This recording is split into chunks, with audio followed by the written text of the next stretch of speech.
Olá, alunos! Sou o professor William Máximo e vou ministrar para vocês a disciplina de enogastronomia. Sejam muito bem-vindos, essa é a nossa primeira aula, nossa aula inaugural. Estou muito feliz de estar aqui com vocês, é um grande prazer conduzir mais essa turma aqui esse ano, já estou há bastante tempo aí junto com as turmas de gastronomia dentro da Unicesumar.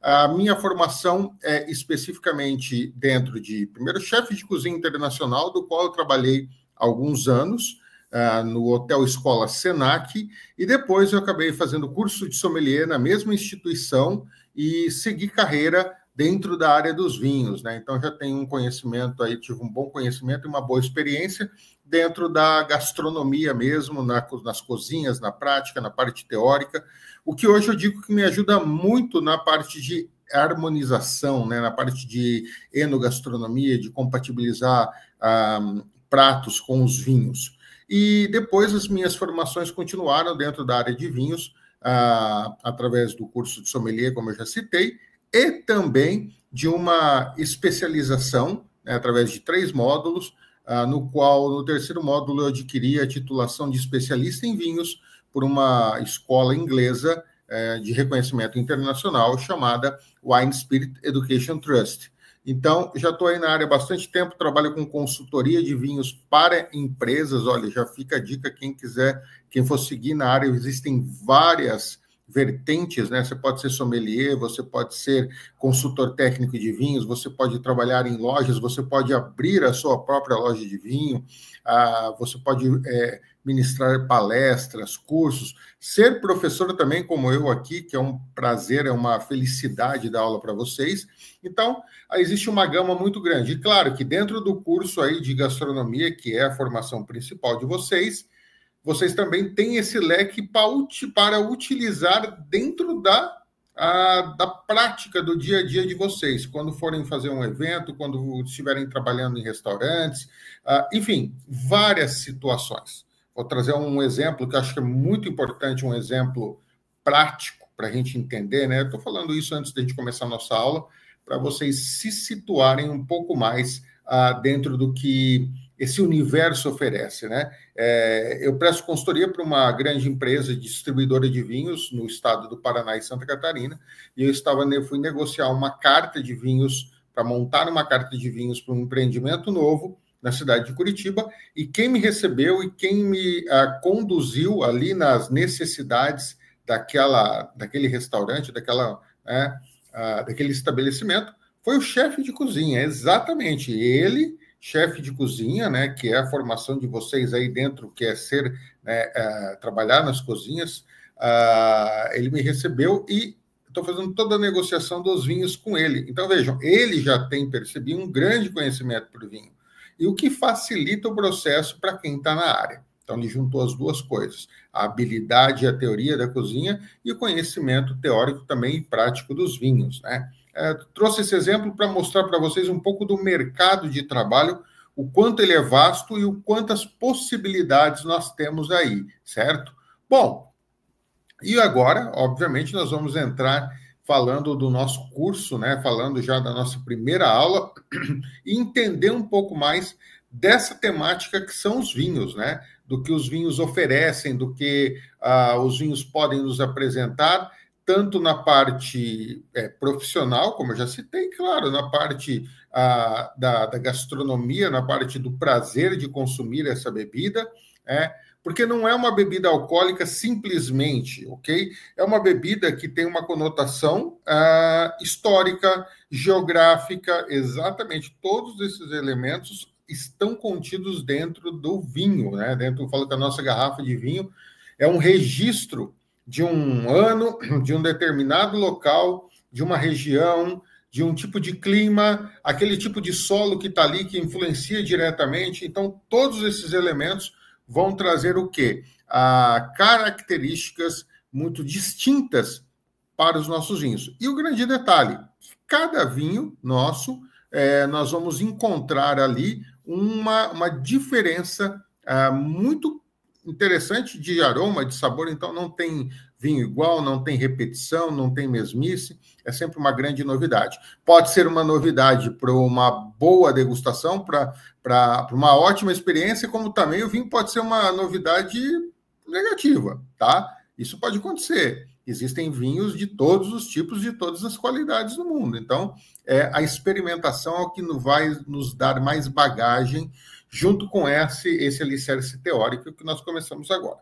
Então, na nossa primeira aula, nós vamos começar a definir o quê? A entender da onde, né? De como surgem os vinhos, de como surgiu a viticultura, onde tudo começa, como houve essa expansão, quais os elementos que envolvem tudo isso.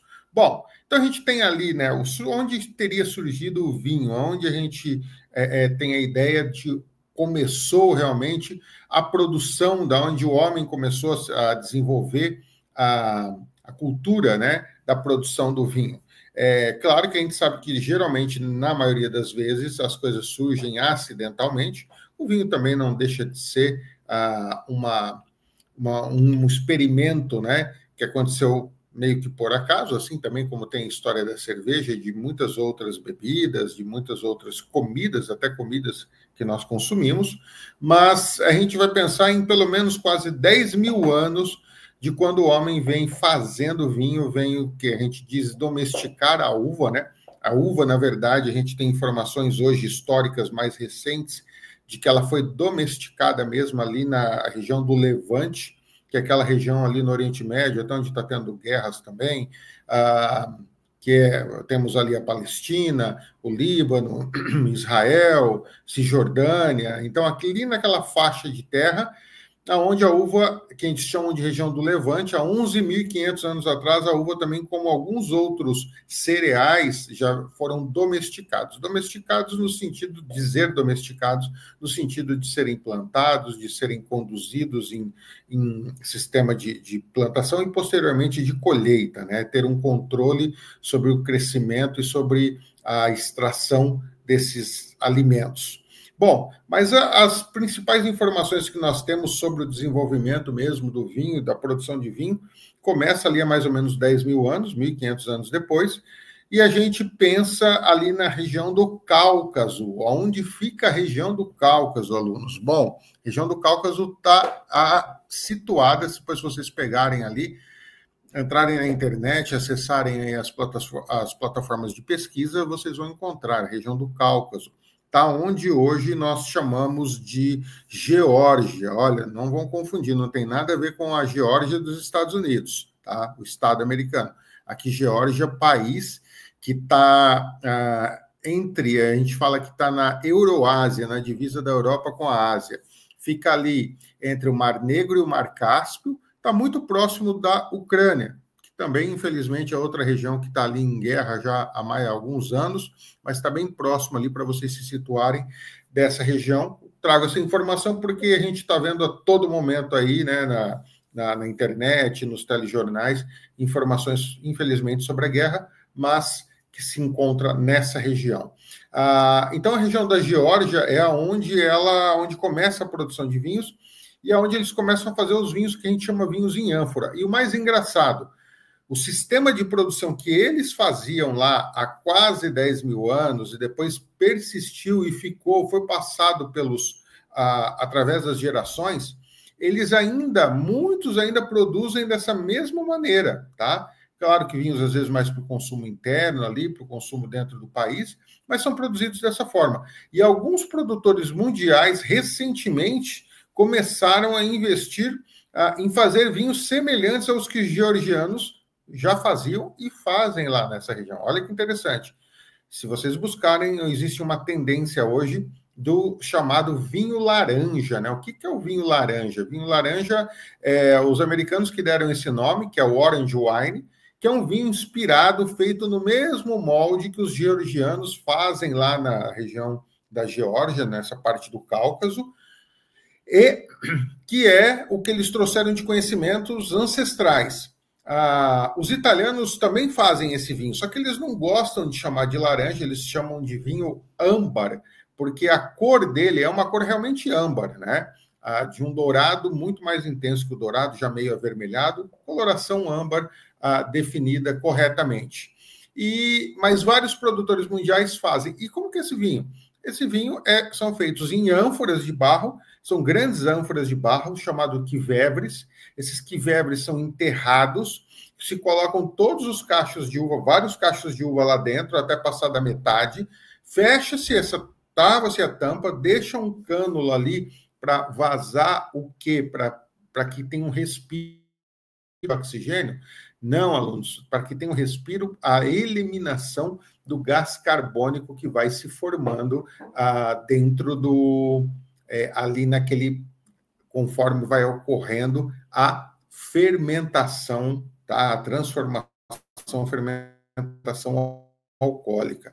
Então, as uvas lá dentro, o peso das uvas de cima esmaga as que estão mais embaixo, libera o suco, tem muita levedura, que é o que a gente precisa, a levedura a gente vai ver aqui para fazer o nosso vinho. Essa levedura come o açúcar natural da uva ali e vai produzindo o álcool, vai gerando gás carbônico, que aí vaza por esse cânulo que tem para sair, esse respiro para sair ali daquela ânfora, porque se não sair o gás carbônico acumular, ela vai rachar a ânfora, então você vai perder seu vinho. E fica-se aquele processo até a levedura comer todo o açúcar que está lá da uva, transformar em álcool, e quando não tem mais o que ela comer, ela acaba morrendo. Consequentemente, o vinho está pronto. Essa é a forma mais primitiva, mais ancestral de fazer esse vinho âmbar, né? Então, é ali onde tudo começa, na produção de vinho. A gente sabe que na região do Cáucaso, na região do Levante, que é ali no Oriente Médio, a gente tem há 11.500 anos a domesticação da uva, e posteriormente, há mais ou menos 10.000 anos, na região do Cáucaso, a gente tem a criação dos processos de vinificação e um controle, ainda que mais primitivo, mas um controle mais assertivo desse processo para transformar a uva, para transformar o caldo, o suco de uva, em vinho. E o vinho, ele causa muitas transformações culturais. Ele causou muitas transformações culturais, mudanças de hábito, de costume, de cotidiano, em todas as civilizações. Eu vou pegar aqui alguns exemplos rápidos. A gente vai passar da evolução dele, que sai da região, vai ali, se desenvolve um império persa, que se torna um grande império, né, que conquista muitas terras, que expande, né, a sua hegemonia econômica, social, política e militar. E o que acontece? Os persas aprendem a vinificar, melhoram o processo de vinificação e consomem esse vinho aí no seu cotidiano. Também levam para os locais onde ele tem a sua dominação.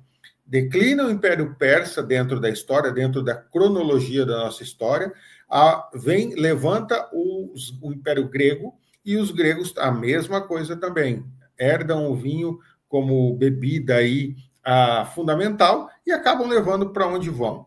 Os gregos entram na região chamada de Oenótria, né, uma região que hoje é conhecida como Itália, certo? Os gregos chegaram ali na onde seria, Itália nem era o Império Romano ainda, chegaram lá, viram que tinha muita videira na região e chamaram de Oenótria, a terra das videiras, né?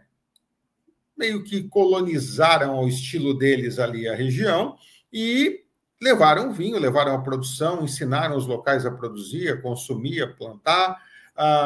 Declina o Império Grego, sobe o Império Romano, né, na Itália, onde é a Itália hoje, Roma, e aí eles já tinham a prática de produzir os vinhos que já herdaram dos gregos. Então, veja como que essas culturas vão passando de geração a geração, de países, né, a países, de quem tem a influência sobre os demais. Então, o Império Romano herda a produção de vinhos, o consumo do vinho, e a gente sabe aí que, historicamente, os romanos conquistaram 1/4 do mundo habitado, muitas colônias espalhadas por toda a Europa, e aí eles difundem o vinho. Então, o vinho ganha esse destaque mundial, o vinho expande e ganha toda essa visibilidade através do quê? Dos grandes impérios na época e através das conquistas, né? Dessa forma, mais recentemente, como que ele vem para a América? A produção de vinho vem para a América justamente através dos colonizadores, né? Quando as caravelas vêm para cá, quando os espanhóis chegam aqui, os portugueses, então eles trazem o vinho e trazem a cultura de cultivar as videiras e produzir o vinho também. Dessa forma, então, nós temos toda essa expansão comercial aí, né? E essa expansão de itens, né, dentro da área dos vinhos, dentro da área do consumo dessa bebida. Bom, o que acontece? A gente entendendo esse contexto, vendo toda essa situação, a gente sabe da influência que essa bebida tem no mundo, né? Olha, muitas bebidas aí, claro, foram surgindo através do tempo. A cerveja mesmo é uma que faz muito pareio com o vinho, eu sempre cito, né, que os dois estão ali em pé de igualdade em todos esses conceitos, em tempo de existência, em influência sobre a humanidade, sobre os usos e costumes do cotidiano. Só que, assim, se vocês pensarem nas demais bebidas, que também são importantíssimas, mas elas dificilmente conseguem ter uma influência tão ampla e tão generalizada mundialmente quanto, né, a gente fala cerveja, não podemos deixar de citá-la, até um dos temas da nossa última aula, né? E, claro, obviamente, do que é o nosso carro-chefe aqui dos vinhos, certo? Bom, vamos pensar o seguinte, então, quais são as principais uvas, né? Poxa, a gente tem a produção de vinho, qual a matéria-prima? Obviamente a uva. Ah, professor, mas qualquer uva? Não, são uvas específicas. Olha, existem para vocês entenderem, existem duas espécies, né? Dois tipos de uva principais, tá? Da família das vites, né? Quando a gente fala vites, né? De uva mesmo, certo? Então, nós temos as vites americanas, que são originárias do continente americano, certo?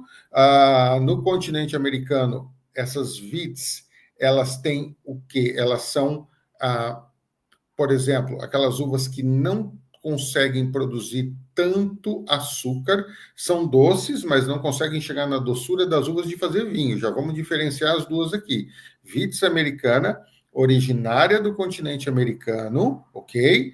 Exemplos de uvas vites americanas. Essas uvas que a gente compra no supermercado, na frutaria, né, numa quitanda, essas uvas que nós consumimos in natura em casa, como Bordeaux, Isabel, Niágara, Thompson, Concorde.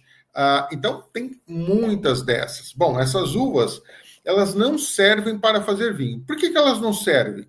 Porque mesmo quando elas estão extremamente maduras, né?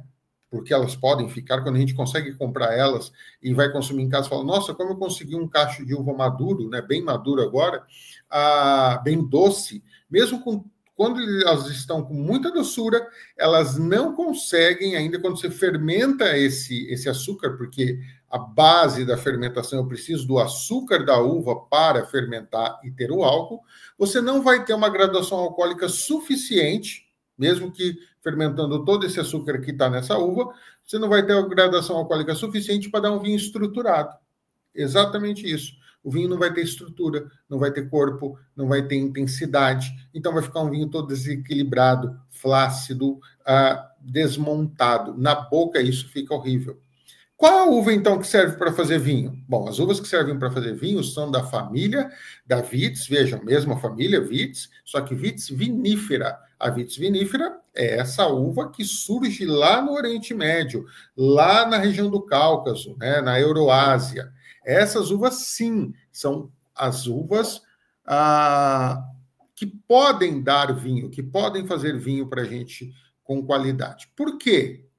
O que acontece? A grande diferença, elas produzem muito mais açúcar, quando elas estão maduras, elas têm muito mais açúcar do que a Vitis americana que eu citei para vocês.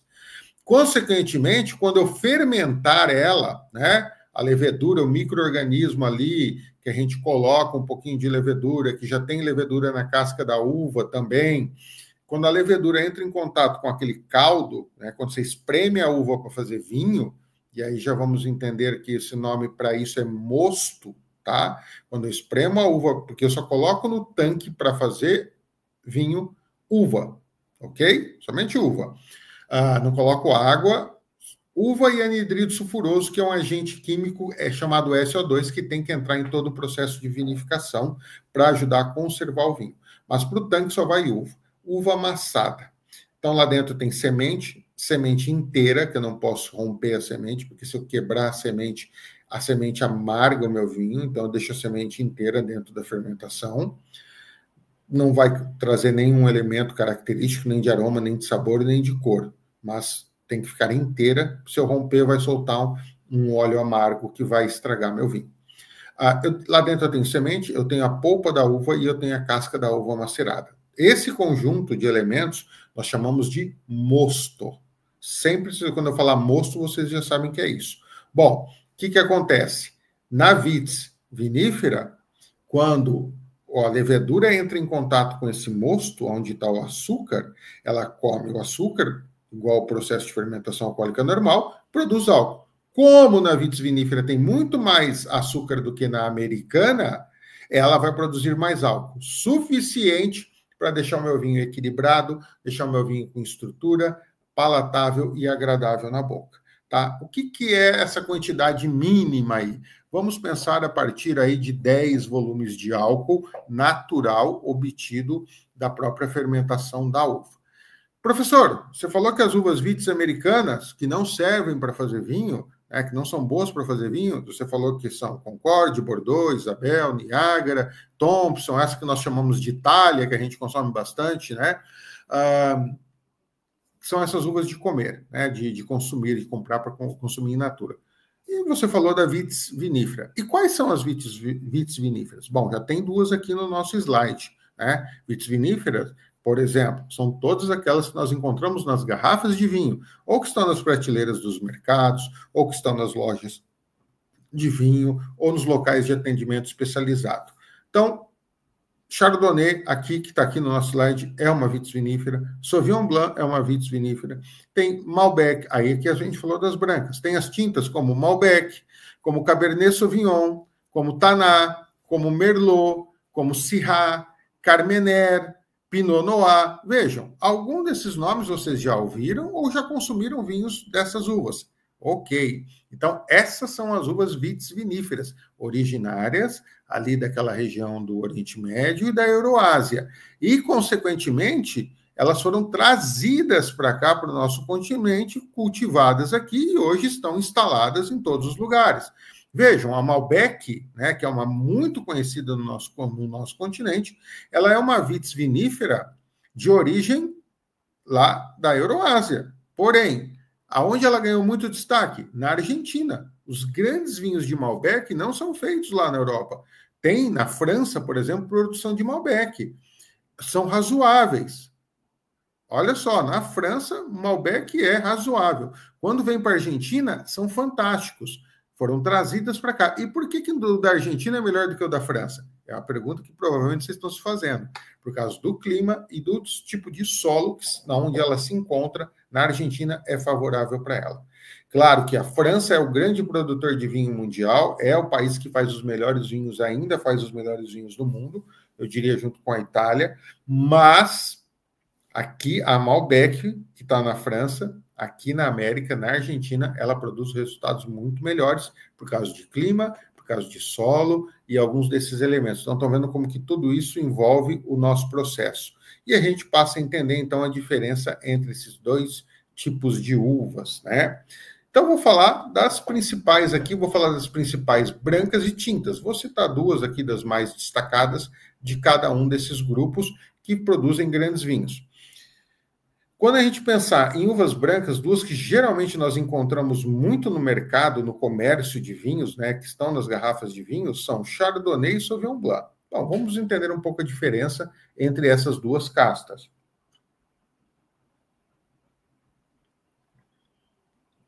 A Chardonnay. A Chardonnay é a uva branca mais cultivada no mundo, ok? O grande país, o grande local onde ela se instala, onde ela tem a sua melhor produção, é na França especificamente dentro de uma região na França chamada Borgonha, tá? Ali na Borgonha, a Chardonnay vai explicar, vai demonstrar, vai apresentar as suas principais características de sabor, de aroma, do que ela pode oferecer, mas mundialmente ela é cultivada. Por quê? Porque ela é uma uva que se adapta a qualquer região vinícola do mundo. Seja uma região mais quente, ok. Seja uma região fria, ok. E seja de clima ameno, também ela está presente. Então, por isso que ela é a branca mais cultivada do mundo. Olha só que interessante. Não é porque as pessoas gostam, né, gostaram mais da Chardonnay e consumiram ela. É ao contrário. Ela se adaptou mais em todos os lugares do mundo, as pessoas consumiram, conheceram, gostaram e consomem até hoje. Então, foi pela capacidade de se adaptar a qualquer tipo de clima e solo. E vejam, essas uvas viníferas não se adaptam, às vezes, a qualquer tipo de clima e solo. A próxima que a gente vai citar, a gente já vai entender isso. Então, a Chardonnay consegue dar ótimos resultados em qualquer lugar. Quando você cultiva ela no Velho Mundo, quando você pensa em França, até na própria, um pouco na Alemanha, um pouquinho na Espanha, nesses países ali do Velho Mundo, você vai encontrar o quê? Na Itália também, você vai encontrar o quê? Você vai encontrar uma uva, pelo clima ser mais ameno, que vai dar muitas características com mais acidez mais intensa, mais presente no vinho. Você vai perceber que ela tem uns aromas de fruta um pouco mais verde, tem mais aroma trazendo alguns herbáceos, né? Notas minerais que acabam se destacando. Essa é a característica dos vinhos que nós encontramos da Chardonnay ali no Velho Mundo.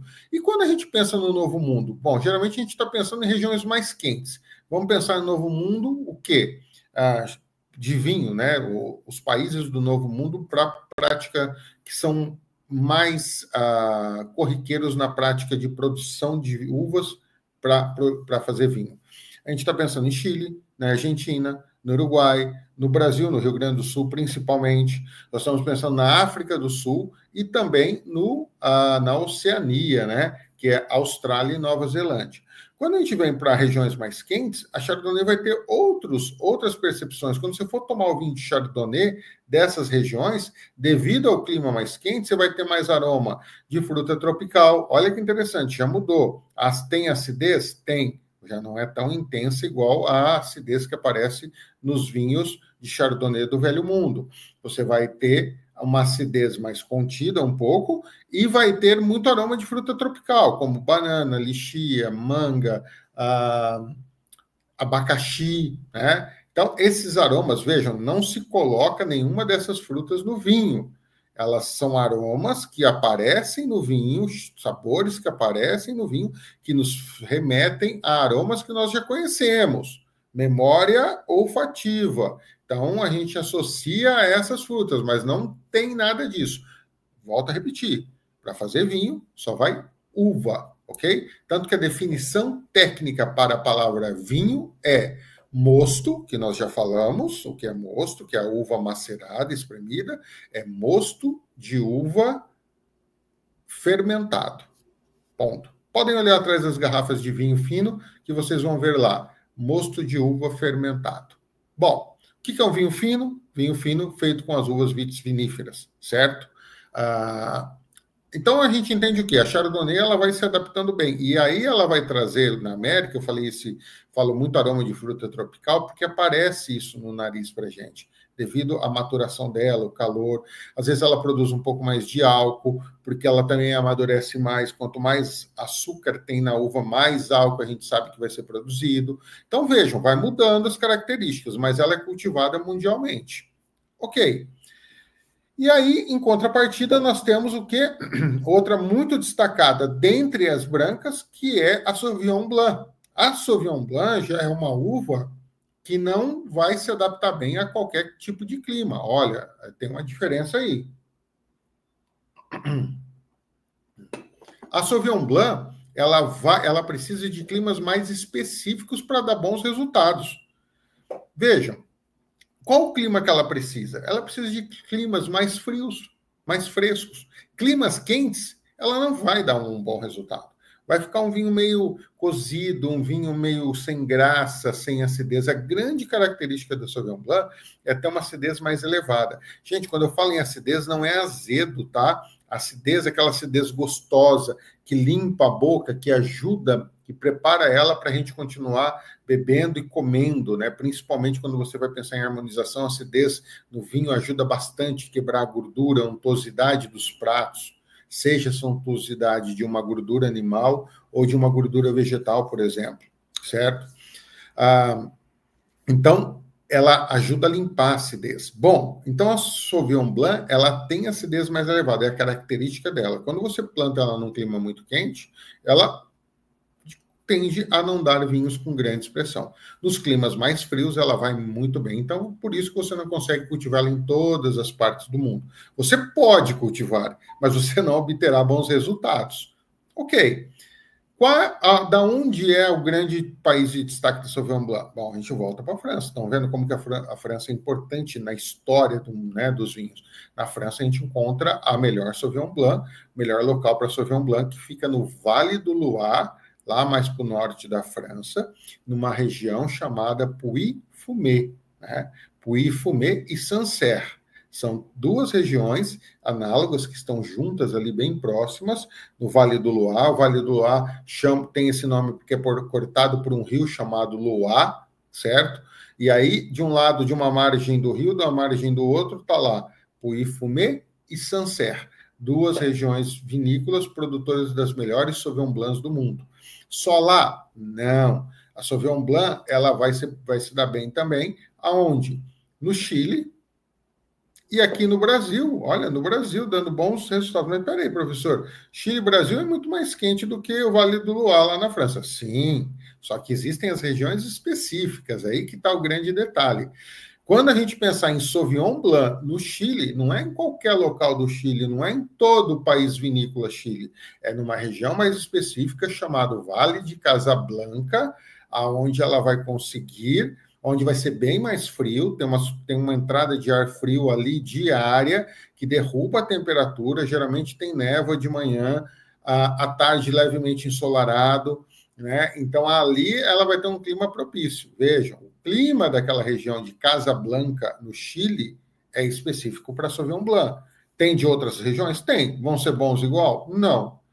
E aqui no Brasil? Aqui no Brasil, o melhor local para Sauvignon Blanc se chama Vale de São Joaquim, que está onde? Está na Serra Catarinense, né? Olha lá, o Vale de São Joaquim, a gente sabe que é um local onde chega até nevar aqui nos períodos de inverno, acaba caindo neve, tem aquela formação, né, de um pouco de gelo.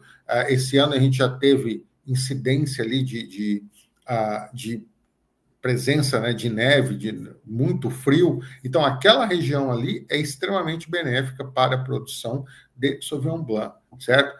Mas eu tomei um Sauvignon Blanc da Argentina, você não falou. Sim, a Argentina vai produzir Sauvignon Blanc? Vai, mas não vai produzir grandes vinhos de Sauvignon Blanc. Por quê? Porque o clima é mais quente. É mais propício para uma Chardonnay branca e para as uvas de casca mais grossa, certo? Como Malbec, que aí é tinta, como Taná, produzida muito no Uruguai, como principalmente Cabernet Sauvignon, Cabernet Franc, Syrah, entre outros. Bom, uma característica da Sauvignon Blanc, ela é muito usada na região de Sauternes. Sauternes é um clima frio, que está no sul de Bordeaux, na França, e lá eles fazem os vinhos de sobremesa, aqueles vinhos mais adocicados, entendam, doçura da própria uva, não açúcar colocado, adicionado ao vinho, ok? Bom, e das tintas? Das tintas nós temos duas de grande destaque, que é a Cabernet Sauvignon, tá? E é a outra muito famosa, que é a Pinot Noir. Duas uvas bem distintas também. Vocês viram que eu citei a Chardonnay e a Sauvignon Blanc, que são brancas, mas tem grandes diferenças entre elas. Aqui também, dessas duas vites viníferas, né? A Cabernet Sauvignon e Pinot Noir têm boas diferenças entre ambas.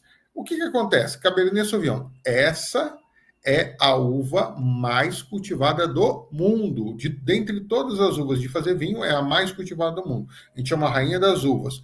Por quê? É a mesma história que a gente conta da Chardonnay. Ela se adapta bem a qualquer região vinícola do mundo. E ela é cultivada em todas as regiões vinícolas do mundo, tá? Então, ela tem uma casca mais grossa, ela é muito resistente e ela é uma uva que tanto vai bem em climas mais frios quanto em climas mais quentes, em climas amenos. Ela dança conforme a música. Bom, o que acontece com a Cabernet? A Cabernet é uma uva que, ela, na verdade, ela surge do cruzamento de duas uvas, olha que interessante, cruzamento natural de campo, né? Duas uvas que cresciam na mesma região, lá na França, naquele Vale do Loire onde eu falei, aquele vale é bem extenso, tem muita plantação lá, tem muito vinhedo, muita vinícola naquela região. Lá no Vale do Loire, na França, duas uvas tintas, né? Perdão, uma tinta e uma branca, a Sauvignon Blanc, que eu já citei para vocês ali no slide anterior, né? Que tem a sua grande produção lá no Vale do Loire, em Sancerre e Pouilly-Fumé. Sauvignon Blanc, branca. Naturalmente, um cruzamento natural de campo, ela cruza com a Cabernet Franc. Cabernet Franc, ou Franc, é a tinta.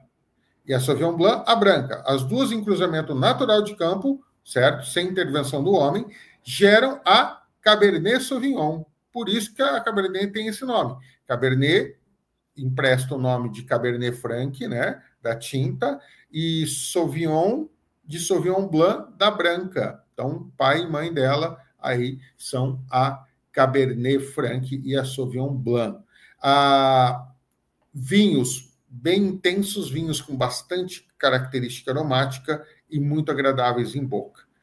Já outra uva que que é mais leve, que os vinhos são mais leves, são mais delicados, tintos ainda, a Pinot Noir. A Pinot Noir é uma uva mais delicada, que precisa de muito cuidado no campo, porque ela é mais frágil, a casca é mais fina, então, para ela dar bons resultados, para você conseguir cultivar ela bem, você precisa de um terreno, de um solo mais específico e principalmente de um clima mais equilibrado para ela amadurecer corretamente. Muito sol, a casca é fina, queima, eu vou ter um problema, depois vai amargar meu vinho. Pouco sol, o que acontece? Gera muita umidade e acaba mofando os cachos. Então, é uma uva difícil de se cultivar, mas é uma uva que dá vinhos maravilhosos, vinhos tintos mais leves, com mais acidez na boca, muito agradáveis, só que você precisa de bastante cuidado para cultivar ela. Qual que é a origem dela? Aí, mais especificamente, o grande local de destaque é a Borgonha, né? A mesma localização da onde vem a branca Chardonnay. Olha aí quanta informação, como que o mundo dos vinhos é repleto, né? Nessa questão de informações e quantas coisas nós encontramos.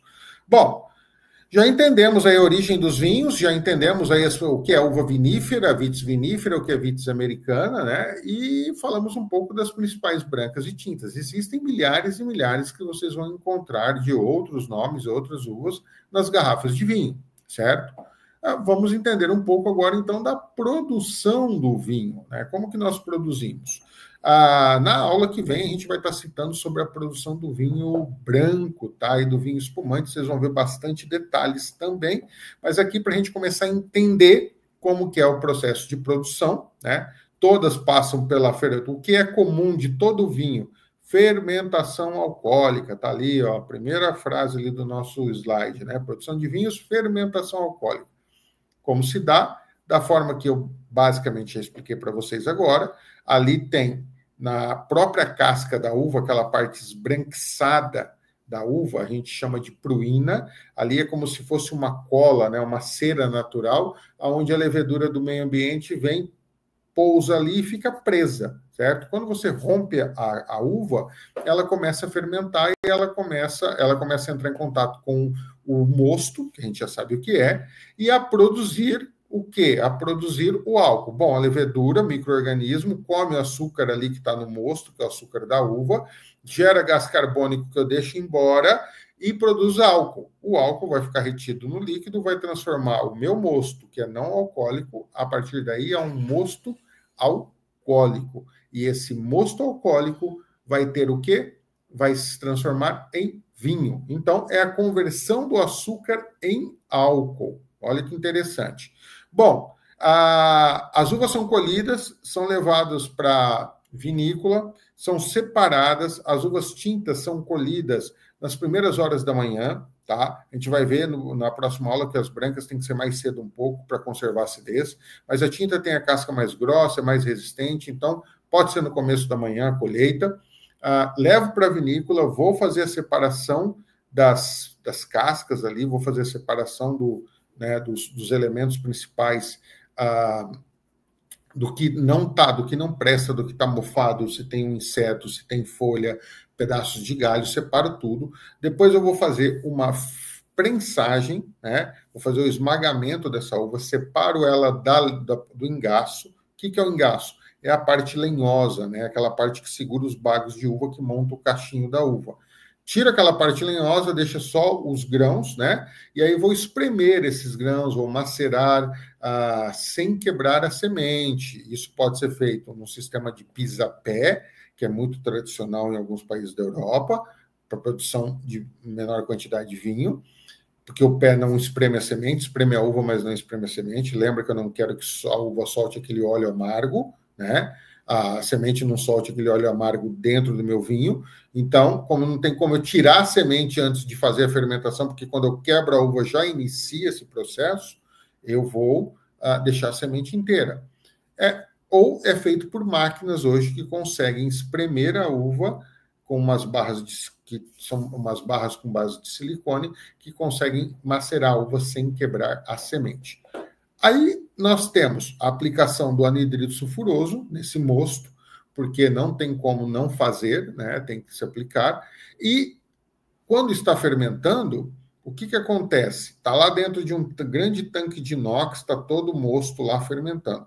Começa a tendência que a casca, as sementes, a pele, que é a parte mais grossa, que é da onde a casca, é da onde vem a cor do vinho tinto. Se não houvesse a casca durante a fermentação, você não consegue ter um vinho tinto. Olha bem, se eu pegar uma Cabernet Sauvignon, se eu pegar um vinho de Cabernet Sauvignon que é tinto, mas eu pegar essa uva Cabernet, tirar a casca e fermentar só a polpa, vai ficar branco, porque a cor está na casca, certo?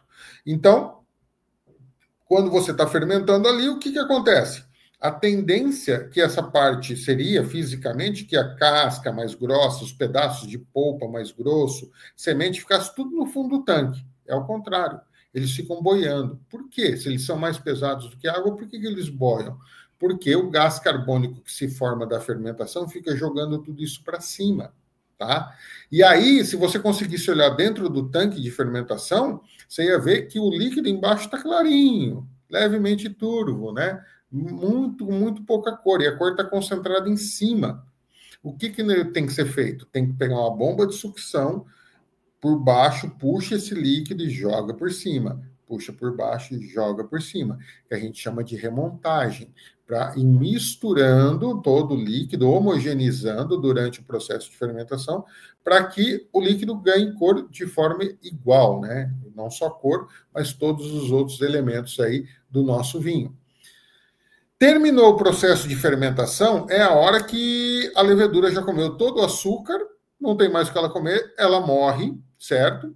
E antes desse término, o que nós vamos fazer, né? Antes, porque a hora que para a fermentação, a tendência é o quê?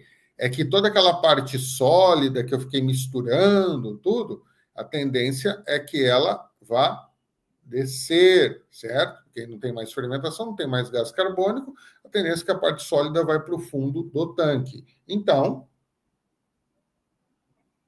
para evitar que isso aconteça, antes de começar esse processo, por baixo do tanque, a gente chama de descuba, uma mangueira, eu vou tirar todo o líquido, vai baixando, aquela parte grossa está em cima, a hora que chegar lá no fundo, antes de chegar nesse bagaço, que a gente vai chamar de bagaço agora, eu já tirei o meu vinho para continuar preparando ele. Veja, o vinho já está pronto. Já passou de suco de uva para vinho, porque houve a fermentação alcoólica e agora ele tem álcool. Mas ainda ele vai ter bastante turbidez, ele ainda vai ter resto de pele, material em suspenso, então vai deixar ele meio turvo. Eu preciso ainda ir limpando esse vinho até o aspecto que ele chega para nós, na nossa na nossa garrafa, na nossa taça de vinho, quando a gente coloca lá, que ele está brilhante, né? Que ele está com aquela cor bonita, que não tem turbidez nenhuma, que ele não está opaco. Tudo isso vai se dar através dos processos que eu vou falar agora. Feito isso, aquele bagaço que sobrou, o que eu vou fazer com ele? Posso fazer um vinho de colônia, prensar ele, aí vai ficar mais amargo, prensar aquele bagaço que sobrou, refermentar aquilo, pegar ali da fermentação, né? Deixar ali do que sobrou da fermentação que teve, sobrou álcool ali, e vou fazer um vinho. É um vinho que geralmente a gente chama de vinho de colônia, porque é o vinho consumido pelos produtores, tá? Pelo pessoal que trabalha na vinícola. Geralmente é um vinho muito forte, muito potente, cheio de tanino, amarga bastante a boca, deixa aquela secura, isso tudo vem do tanino que está na casca da uva, tá bom? Então, posso ser feito isso, eu posso produzir desse bagaço, pegar ele e aí não já está fermentado, só que agora destilar ele, fazer um processo de destilação, igual eu destilo para fazer vodka, para fazer whisky, para fazer tequila, para fazer cachaça, destilar ele e fazer desse bagaço que sobrou, o que a gente chama de aguardente vínica, ou seja, grappa na Itália, bagaceira é o nome em Portugal, e marque na França. É fazer uma aguardente, né, uma cachaça de uva, certo? Bom, continuando com o nosso vinho, que a gente tirou do tanque, que ainda está um pouco turvo, que não está brilhante, brilhando igual chega na nossa taça, vamos pegar ele e terminar esse processo de produção. Vou clarificar e depois filtrar. Como que eu faço a clarificação? A clarificação geralmente é feita com claras de ovos. Isso mesmo que vocês estão ouvindo. Eu pego os ovos, separo a clara da gema, bato essas claras e coloco no tanque. Hoje, claro, eu posso usar essa clara em pó, né? Obviamente, albumina em pó. Mas sempre se usou, através dos tempos, a clara mesmo de ovo. Batia, joga dentro do tanque em cima, ela tem uma carga elétrica negativa, toda a sujidade que está ali ainda no meio do vinho, tem um pouco de turbidez, etc. e tal, tem uma carga elétrica positiva, as duas se atraem como ímã, né? E aí essa clara vai aumentando, ela fica pesada, ela vai descendo até o fundo do tanque, fazendo uma clarificação, uma limpeza inicial no meu vinho. Clarificação vocês usam na cozinha, quando vão fazer uma clarificação, através da aplicação de um ácido, de uma clara de ovo também. Feita a clarificação, vejam só a clara de ovo, aqui não entra gema, tá, pessoal? Feita a clarificação, eu vou levar esse vinho para uma filtragem.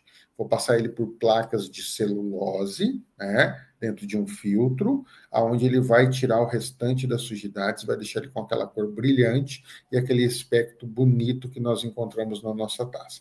Dessa forma, ele está pronto. O que eu posso fazer? Tirar direto do tanque de inox e levar para a garrafa, né, que está aqui no nosso slide, engarrafar ele e colocar no comércio. Geralmente aí eu vou ter vinhos mais frutados, mais jovens, né, mais fáceis de beber, ou então posso descansar ele em barrica de carvalho. Quando eu descansar ele em barrica de carvalho, nós vamos encontrar algumas características que o carvalho transmite para o vinho. Não se preocupem, tá? Sobre barrica de carvalho, na próxima aula nossa, nós vamos estar falando especificamente desse assunto. Tem lá um tema só sobre ela, vocês vão entender o que é a barrica de carvalho, qual o efeito que ela causa no vinho, mas ela vai trazer alguns aromas diferentes para o vinho e ela vai ajudar a estabilizar esse vinho. Bom, aí eu vou ter vinhos que quando passam por barrica, claro, com gosto, né, com essa presença do cheiro, do aroma de carvalho, e eu também vou ter alguns outros aromas, como coco, baunilha, tostados, que são características da barrica. Mas a gente vai explicar melhor aí na próxima aula sobre esse item. Já fica a curiosidade para vocês. Feito todo esse processo, né, está pronto o meu vinho, ok? Então eu já posso engarrafar ou já do tanque de inox levar para a garrafa e ir para o comércio, ou do tanque de inox deixar em barrica de carvalho, depois engarrafar e passar ao comércio, certo? Existe aqui, eu tenho um último item para citar, que é o corte. O que é o corte, professor? O corte é quando eu faço aqueles vinhos cortados. Todas essas três palavras que eu vou citar agora querem dizer a mesma coisa. Corte é uma palavra em português. Blend é uma palavra em inglês. E assemblage é uma palavra em francês. Corte, blend e assemblagem. As três palavras dizem a mesma coisa, que é o quê? Eu fazer vinhos misturado com várias uvas, não com uma uva só. Às vezes você encontra lá na garrafa vinho de Cabernet Sauvignon. Ok, só tem a Cabernet naquela garrafa. Mas e quando está lá Cabernet, Malbec e Merlot, o que significa? Que tem as três uvas no vinho? Tem. Misturadas? Misturadas. Mas como que eu faço para misturar? Eu não pego essas três uvas e fermento tudo junto e depois chego na garrafa. Aí que está a diferença. Eu vou fazer um vinho separado dentro de todo esse processo que eu expliquei para vocês. Eu vou fazer um vinho separado de cada uva dessa, e aí depois, no final, que o enólogo, que é o cara que faz o vinho, vai misturar, vai fazer esse vinho que nós chamamos de corte, blend ou assemblagem. Dessa forma, a gente consegue entender um pouco sobre o processo de produção de vinho, sobre como ele é feito, sobre como se origina. Então, vejam, na aula de hoje, fazendo um rápido resumo, nós situamos ele do surgimento ao desenvolvimento mundial, né, dos vinhos, toda a influência que ele tem dentro da nossa cultura, do nosso cotidiano, da economia, né, através de milênios. Nós entendemos as diferenças de uvas, principalmente da vitis americana, né, e da vitis vinífera, e a gente sabe que para fazer vinho, a vitis vinífera. E das vitis viníferas, nós citamos duas brancas e duas tintas. As duas brancas, Chardonnay e Sauvignon Blanc, as duas tintas, Cabernet Sauvignon e Pinot Noir. E finalizamos entendendo o processo de produção de vinhos tintos para chegar até a nossa garrafa e até a nossa mesa. Na próxima aula, nós damos continuidade e os assuntos serão discorridos aí de uma forma, espero que bem interessante, bem lúdica e bem tranquila para vocês. Certo? Foi um grande prazer, tá, ter essa aula aqui inaugural, iniciarmos a nossa disciplina. Tem muita coisa ainda para a gente ver, tem bastante curiosidade. Tenham um excelente dia e muito obrigado pela presença de todos. Nos encontramos em nossa segunda aula. Até!